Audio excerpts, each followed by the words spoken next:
জাতীয়তাবাদী দল আয়োজিত আজকের এই সম্প্রীতি সমাবেশে উপস্থিত জেলা নেতৃবর্গ, বিভিন্ন অঙ্গ সহযোগী সংগঠনের নেতৃবর্গ এবং সর্বশেষ ঠাকুরগাঁওবাসী, আসসালামু আলাইকুম। হিন্দু ভাইদের প্রতি আদাব। সংগ্রামী বন্ধুগণ, 5ই আগস্ট যে ঘটনা বাংলাদেশের মাটিতে ঘটে গেছে, ছাত্র জনতার গণ অভ্যুত্থানে একটি নতুন বাংলাদেশের মানচিত্র তৈরি হয়েছে। আর এই মানচিত্রের কোথাও আওয়ামী লীগ, শেখ হাসিনা নাই। এই বাংলার মানচিত্রে আওয়ামী লীগ, শেখ হাসিনা নাই নাই নাই। পালিয়ে গেছে কোথায়? পালিয়ে গেছে ভারতে। এই ভারত, আমরা ভারতকে বলতে চাই, আপনারা আমাদের বন্ধু, আপনারা আমাদের প্রভু নন, আমরা স্বাধীন সার্বভৌম রাষ্ট্র। সংগ্রামী বন্ধুগণ, বাংলাদেশে আজকে একটি দুর্যোগের অবস্থা। আজকে ঠাকুরগাঁও জেলা প্রশাসন, পুলিশ প্রশাসনের উদ্দেশ্যে বলতে চাই, এখনো ঠাকুরগাঁও আওয়ামী লীগ সন্ত্রাসীরা, আমরা শুনতে পাচ্ছি এরা গর্ত থেকে ইঁদুরের মতো বের হয়ে একটি সাম্প্রদায়িক অপশক্তিকে ব্যবহার করে একটি নতুন চক্রান্তে লিপ্ত হয়েছে।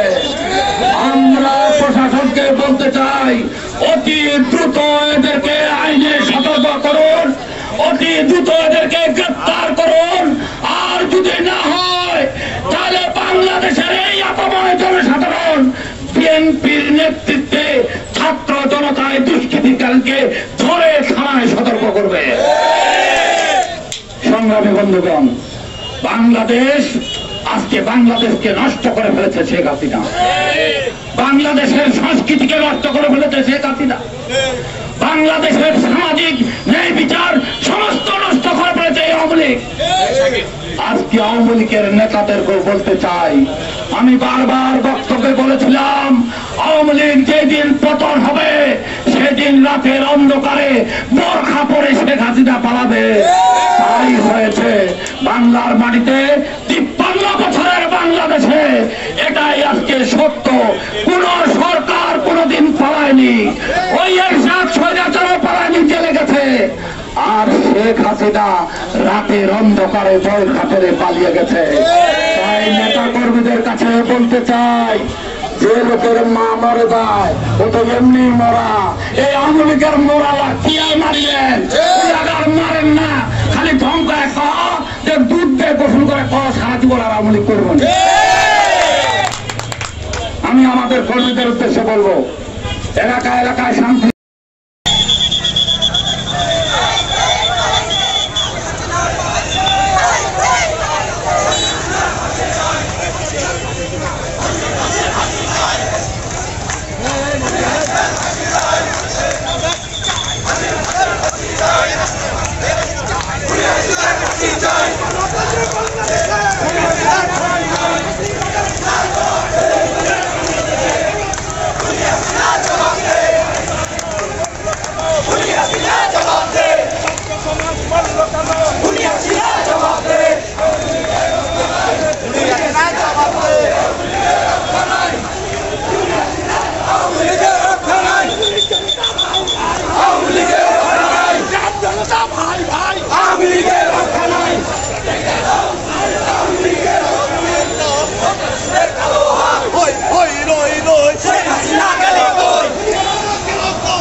হ্যালো হ্যালো ভাই করতেছ হ্যালো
Charul Kalokoi,